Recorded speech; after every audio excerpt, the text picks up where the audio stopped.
Entrevista Central. Como ya sabido, el domingo ganó Yamandu Orsi las elecciones internas y es el candidato por el Frente Amplio. En cuanto a las listas, la más votada fue la 609, encabezada por el expresidente José Mujica, seguida del Partido Comunista, la 1001, que apoyó a Carolina Cose. La tercera más votada fue la 95, Convocatoria Serenista Progresistas, alianza conformada por Asamblea Uruguay, Fuerza Renovadora y el Partido Demócrata Cristiano.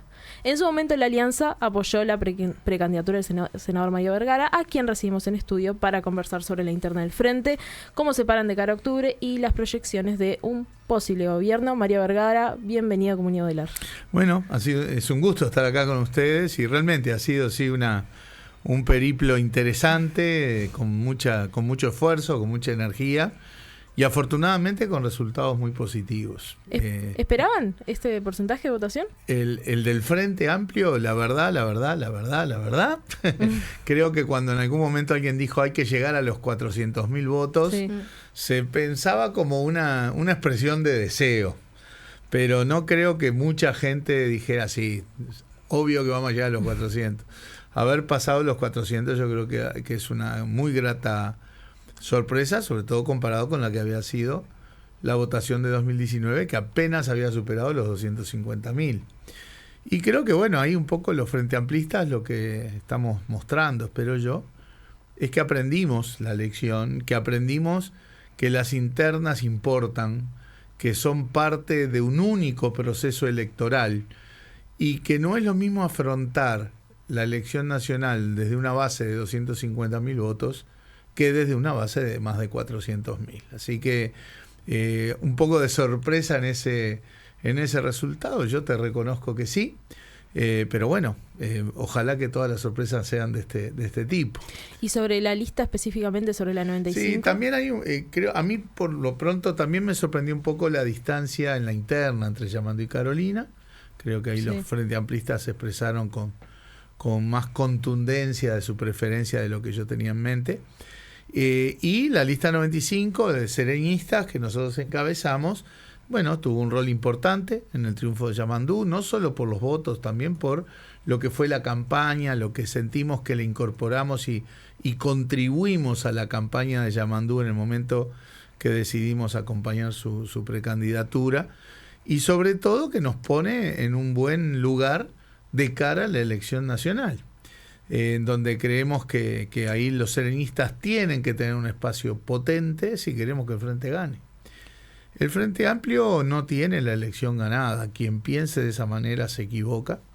Yo creo que la elección, más allá de lo que fue este domingo, tanto por todo lo positivo del Frente Amplio como lo negativo del lado del Partido Nacional, no quiere decir que ya la elección esté definida, ni mucho menos. La elección está reñida, está peleada, va a estar voto a voto, y precisamos que todos los espacios político-ideológicos del Frente Amplio sean potentes. Y en particular, el espacio sereñista, que sabemos que tiene un perfil político-ideológico que es de los que pelea ese cúmulo de electorado que de alguna manera es el que se mueve en las elecciones y que en última instancia define la elección. Recién decías que bueno, este nivel de votación deja bien parado de alguna forma el sector serenista de cara a un eventual gobierno, ¿no? Uh-huh. Quizás es muy pronto para hacer conjeturas porque recién salimos de las internas, pero ¿hay proyección de tener un ministerio, por ejemplo? Mira, la distribución de responsabilidades de un gobierno dependen en muy buena medida, por supuesto, de la impronta del presidente, de cómo se negocia en el Frente Amplio, pero dependen en muy buena medida de la performance electoral en la elección nacional.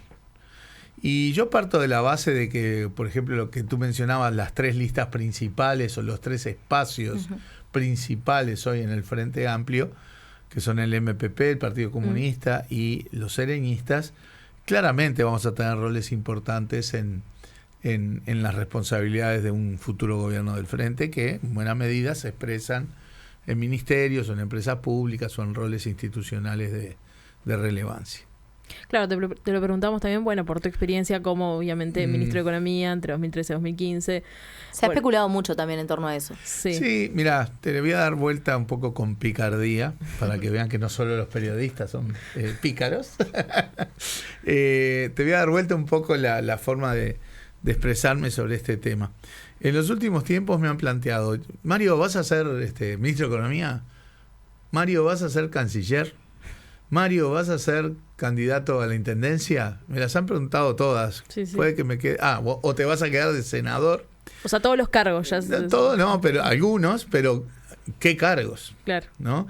Entonces mi respuesta es, me halaga que mucha gente piense que, bueno, que uno puede cubrir esas responsabilidades tan relevantes de manera razonable y con el perfil que el Frente Amplio requiere, demanda, ¿verdad? Pero honestamente no hay nada sobre la mesa. A lo que hay sobre la mesa es un proceso electoral duro en el que tenemos que poner toda nuestra energía, toda nuestra obsesión de acá a octubre. Y ahí sí, pensar en cómo va a ser la conformación del gobierno liderado por Yamandu y Carolina. Ahora vos decías que, bueno, que en realidad el Frente Amplio, más allá de esta cantidad de votos, los 400.000 votos al Frente, vos decías, bueno, el Frente no tiene la elección ganada. Fernando Pereira, en el discurso después de las internas, decía, bueno, hay que ganar en primera vuelta, vamos a ganar en primera vuelta. Claro. ¿Es posible, es viable esto? Bueno, es posible. O sea, yo enfatice que no tenemos la elección ganada justamente es para que no cometamos errores que cometimos en el pasado. Uh-huh. Cuando uno da por ganada una elección, se despreocupa. Si igual ya está ganada. Y te dedicas a otra cosa, a pelearnos para adentro.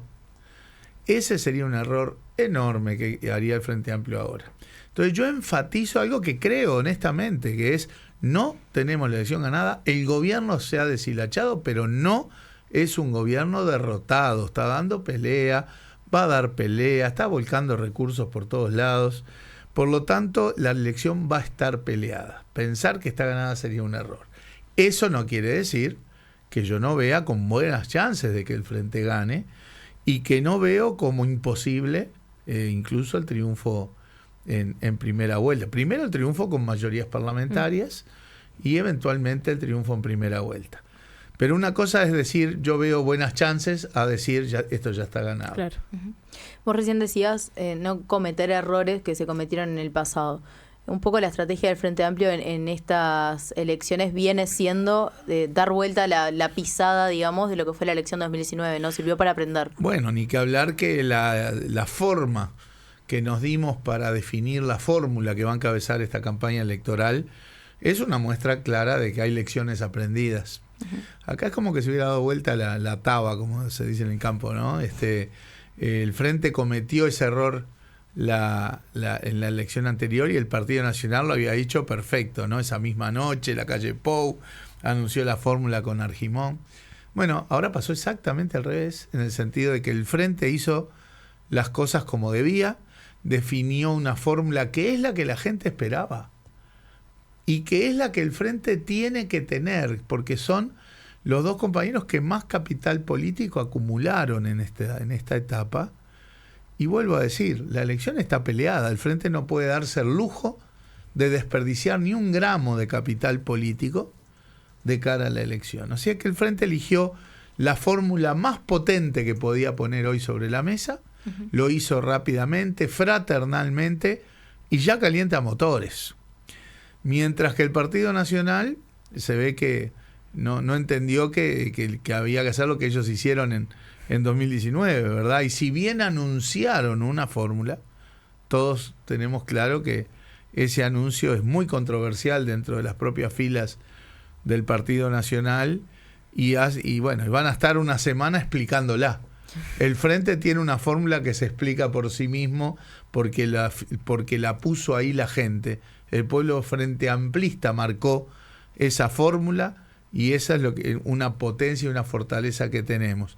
El Partido Nacional va a estar varios días tratando de explicar cómo se definió esa fórmula, por qué se definió esa fórmula, por qué se trató como se trató, otras alternativas que podían tener, ¿verdad?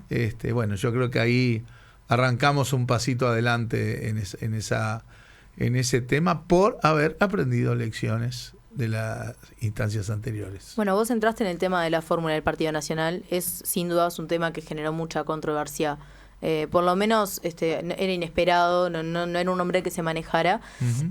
Y me pregunto si ustedes perciben del Frente Amplio que pueden salir fortalecidos en octubre a raíz de la fórmula que define el Partido Nacional. Nosotros salimos fortalecidos en primer lugar por la fórmula que definimos en el Frente. Creemos que son dos compañeros obviamente extremadamente valiosos, que vienen con toda la energía, que la gente los respalda. Uh-huh. Y que lo que quería ver el Frente Amplista era eso, después de la contienda interna, salir juntos con una fórmula potente y todos los demás sectores, referentes, militancia, encolumnados atrás de esa fórmula. Eso es lo que nos tiene que gratificar y que nos da potencia. El hecho de que el Partido Nacional en particular esté en esta situación, obviamente creo que no lo fortalece a ellos, ¿verdad? Por lo tanto, en relación a lo que puede ser la disputa por el gobierno, el Frente tiene una ventaja que hay que aprovechar. La campaña es larga, son 4 meses, y en 4 meses pueden pasar muchas cosas. Así que nosotros concentrados, como en un partido de fútbol, ¿no? Concentrados del minuto 1, pero sin perder la concentración hasta el final, porque hay que cometer la menor cantidad de errores posibles en una campaña. Ahora, yendo un poco de nuevo al número, capaz que entramos de nuevo en la fórmula del Partido Nacional, pero me interesaba preguntarte cómo vieron a la militancia ahora en esta instancia de las elecciones internas y bueno, si eso favoreció también este número. Sin duda. En un contexto, vale decir, porque lo decíamos los días previos y lo tenemos que decir ahora, en un contexto donde veíamos frialdad en la ciudadanía, ¿no? O sea, no se veía un clima de elección potente, y cosa que además de alguna manera la elección verificó, porque la votación global fue más baja que en otras instancias. Sí, 36%. Lo que pasa, 36%. Cuando en instancias anteriores los promedios rondaban el 40%. Claro, sorprende en esa menor votación lo que aumentó el Frente Amplio, aumentó más de 150.000 votos, y lo que cayeron el Partido Colorado, el Partido Nacional y Cabildo, que cayeron también 160.000 votos entre ellos, ¿verdad? Uh-huh. En particular el Partido Nacional, que cayó 120.000 votos.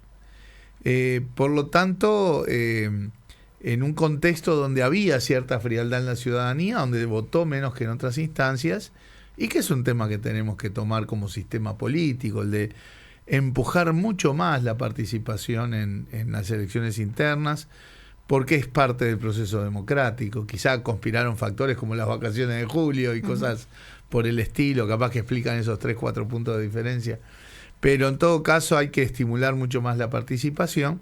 Pero en ese contexto la sorpresa fue el enorme aumento del Frente Amplio y la significativa disminución no solo del Partido Nacional, sino también del Partido Colorado y de Cabildo. Ahora, un tema que se manejó bastante el domingo, que se lo preguntaron a todos los precandidatos y capaz escuchaste, fue sobre la obligatoriedad o no de las elecciones internas. No sé cuál es tu posición ahí. No, yo no soy partidario de la obligatoriedad, porque no dejan de, por más que yo lo concibo como parte de un proceso integral de la democracia uruguaya, del proceso electoral uruguayo, no dejan de ser elecciones internas de los partidos. No son internas en el sentido de que la gente tenga que estar afiliada al partido, vota toda la ciudadanía que quiere, pero no dejan de ser una instancia en donde cada partido define su candidatura, cada partido define su órgano deliberativo nacional y de cada departamento. Y mucha gente genuinamente no tiene por qué sentirse apegada o allegada o de un partido. Entonces, no creo que debamos imponerle a la gente eso.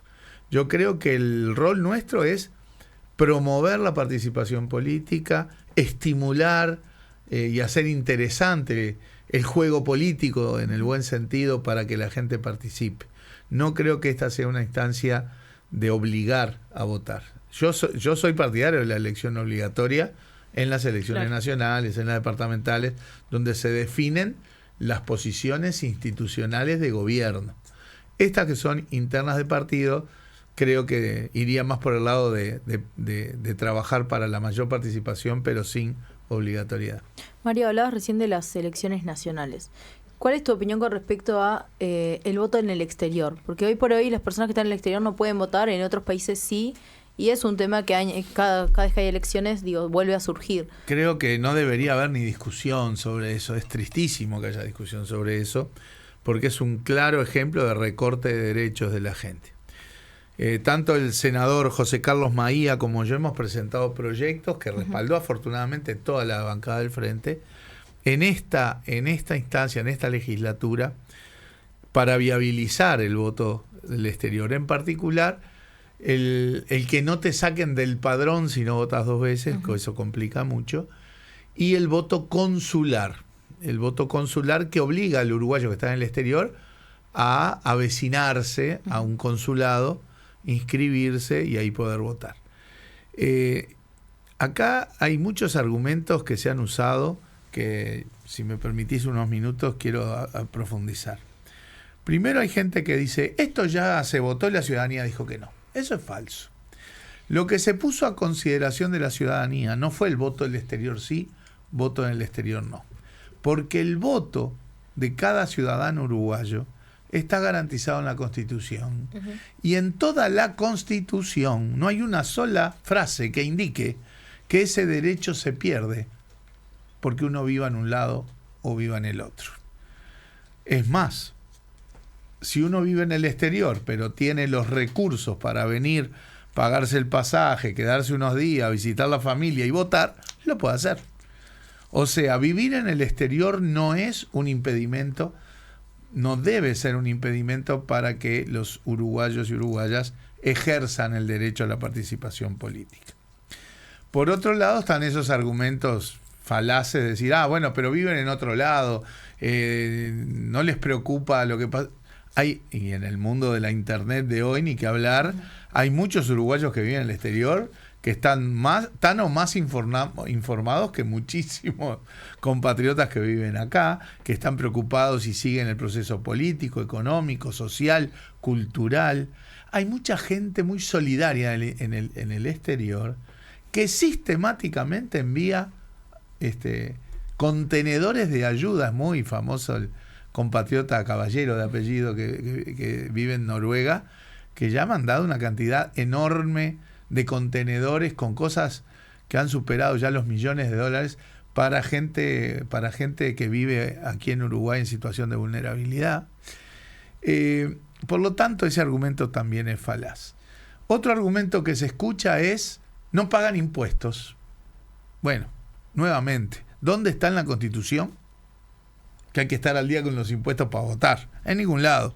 Pero además yo no veo que en el circuito hay presidente, secretario, vocal. No veo que esté un inspector de la DGI en cada circuito verificando si cada uno que vota está al día con los impuestos, digamos.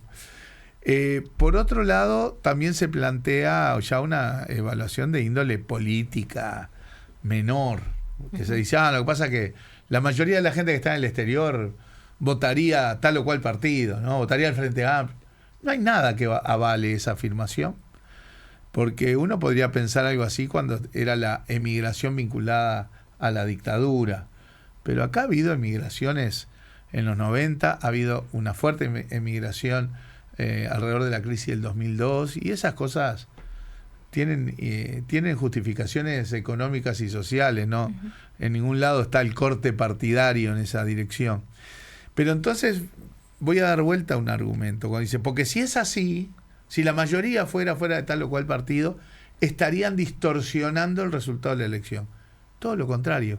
Lo que distorsiona el resultado de la elección es que haya compatriotas que tienen derecho a participar y votar y que no estamos viabilizando la forma en que lo pueden hacer. El Estado uruguayo está obligado a viabilizar la participación política.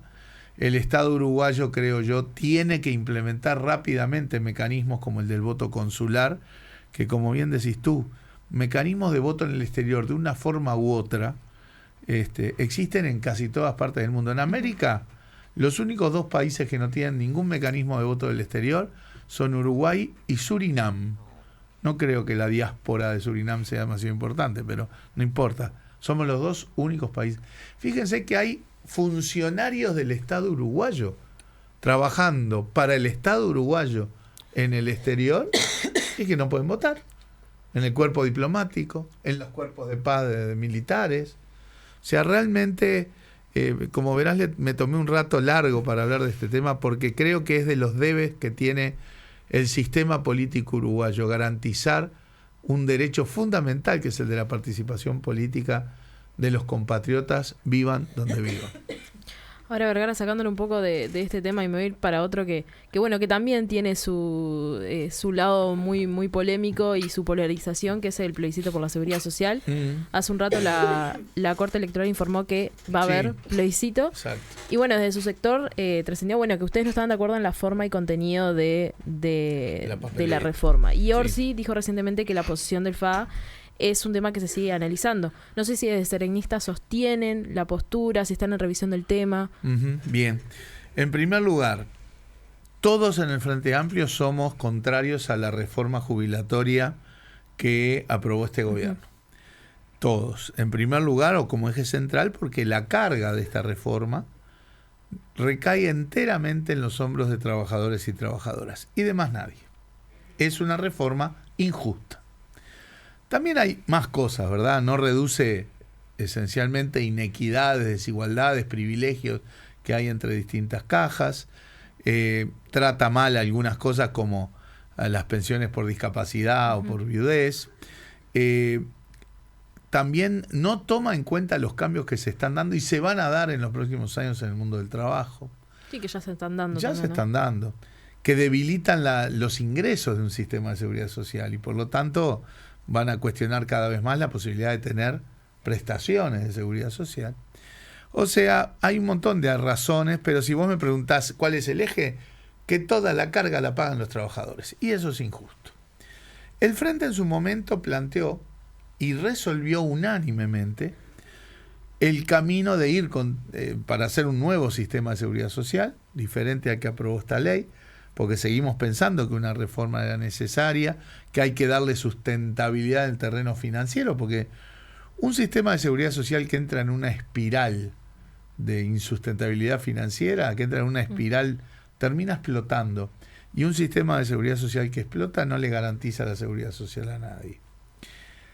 El Frente resolvió unánimemente, obviamente en el cambio del mapa político, tiene que ganar el Frente Amplio, llamar inmediatamente a un diálogo nacional, tanto en el sistema político, con otro mapa, como con las organizaciones sociales, para avanzar en una nueva ley, en un nuevo sistema discutido a nivel legislativo y aprobado por ley, que creemos que es la forma y el lugar donde hacerlo. Porque un sistema de seguridad social es determinar algunos parámetros, y los parámetros de las políticas, de todas, van en la ley. Nosotros no concebimos que vayan en la Constitución. Bueno, no podemos poner todos los parámetros de las políticas en la Constitución. Es una de las razones por las que Yamandu Orsi no estaba de acuerdo, porque no quería modificar la Constitución, ¿no? Exacto. En paralelo a esta definición del Frente Amplio aparece la propuesta del plebiscito, de una papeleta que desde el movimiento sindical se impulsa, que nosotros no acompañamos y que muchos sectores del Frente, incluido el MPP y otros sectores, no acompañamos en sus formas y en su contenido. Y yo creo que el Frente incorporó el hecho de que su camino es el que definíamos recién, pero entendía que algunos sectores o algunos compañeros del Frente entendían también que era válido el camino del plebiscito. Y por eso dio libertad de acción. Aquellos que estaban para acompañar las firmas y el plebiscito lo podían hacer y los que no. Y yo creo que las posturas de análisis de la papeleta y del proceso no tienen por qué cambiar por el hecho de que estén las firmas. La firma era una posibilidad, ¿verdad? Y ahora se confirma, muy bien, va a haber plebiscito, la ciudadanía se expresará, pero no porque estén las firmas uno va a decir, no, si yo estaba en contra antes, ahora porque están las firmas paso a estar a favor. Me parece que esos procesos no serían serios, no serían razonables. Yo creo que el Frente ya discutió el tema, ya dio libertad de acción y camino al plebiscito vamos a tener libertad de acción. ¿Es un tema que nos agrada? No, porque es la primera vez que el Frente Amplio va a abordar una elección nacional con un plebiscito, con un tema tan relevante como el de la seguridad social, con posturas diversas, con división, con posturas diferentes.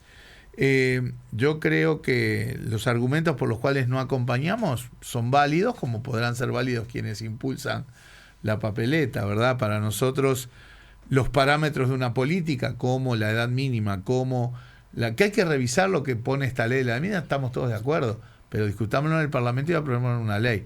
Creemos que esa o la jubilación mínima no son parámetros que se deban colocar en la Constitución. La Constitución es una institución, es el acuerdo máximo que tenemos los compatriotas para ordenar nuestra convivencia. Ahí van las orientaciones generales y el acuerdo de convivencia, no los parámetros de cada política.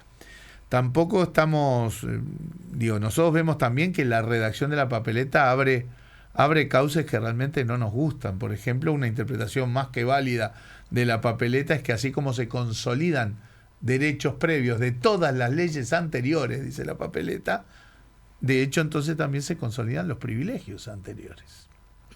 Y una de las razones por las cuales decíamos hay que modificar el sistema y la reforma de ellos es que hay privilegios en algunas cajas que tenemos que corregir.